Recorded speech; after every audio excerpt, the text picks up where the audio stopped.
Hi guys! So I'm excited to be doing a video today with the one and only Nurse Bass, and we are doing a collaboration video on care plans and like little tips, tricks, my perspective, his perspective, and so make sure at the end of this video you stay tuned and click on his link to go and watch his video. So first of all, if you don't know what a care plan is, it basically is an assignment that you most likely will have to do in nursing school, if not multiple assignments that you have to do in nursing school, on a specific patient that you see in clinical, or it could be simulation.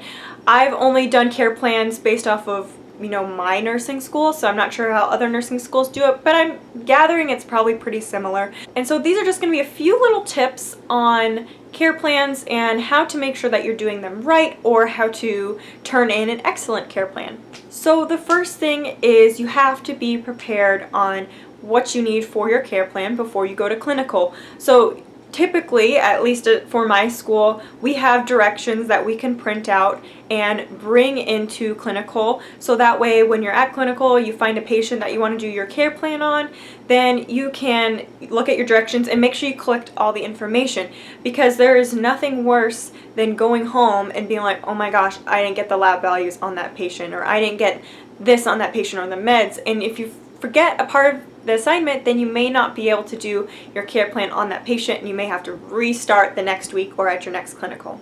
My next little tip is to challenge yourself on the care plans. It is easy to pick the patient that only has 1 or 2 medications, because then you only have to do a care plan on the 1 or 2 medications. It is not so easy to pick the patient that has 15 medications that you have to look up and write about and know how they interact and know why you're giving them and all of that fun stuff. So challenge yourself when you're picking a patient. Yes, it's easier to do the patient that may not have as much going on, but what are you going to learn from that? You may learn something, but you're not going to learn as much if you had a patient that was a little bit more complicated.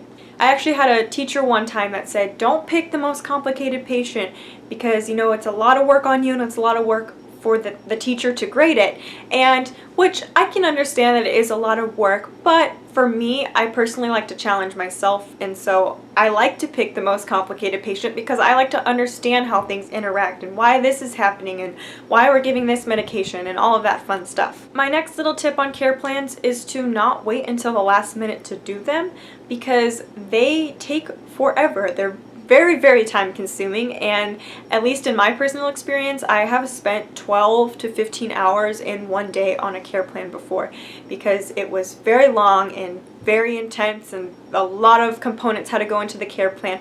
And so if you have a 6-week class or clinical and your care plan is due the very last day of the 6 weeks, don't wait to do it until the end of the 6 weeks, because if you run into complications, or maybe you have a personal issue that you have to work out, or family issues or something, you just don't want that extra stress on you. So get it out of the way. I always do my care plans the first time I'm at clinical or the second time. My second tip on care plans, and this is kind of more just of a personal thing I would think, is try not to work on your care plan while you're at the hospital. And I don't mean like, you can write down the medications, you can write down the labs, you can jot down ideas, but don't be sitting there at the desk working on the care plan while your nurse is in the room taking care of your patients. Because when you're at clinical, it's to learn, it's to be there and learn how to be a nurse. It's not to learn how to write a 15-page care plan. Yes, it is important. Yes, we learn stuff from care plans, but your main focus when you're at the hospital is to be at the hospital and be a nurse and take care of your patients.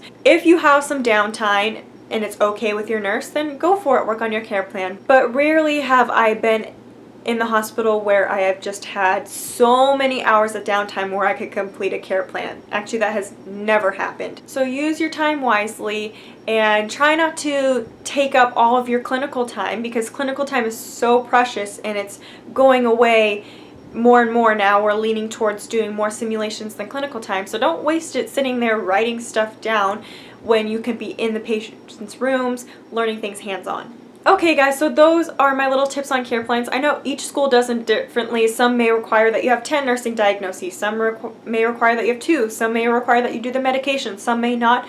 And so this is just my broad tips and perspectives on care plans. So I hope you guys enjoyed this video. Make sure you check out Nurse Bass's video. I will have a link to his video down below, and I'll also make it pop up somewhere up here so you guys can just click on it. Make sure you check out his perspective. He always has great perspectives and is putting out a lot of great nursing videos.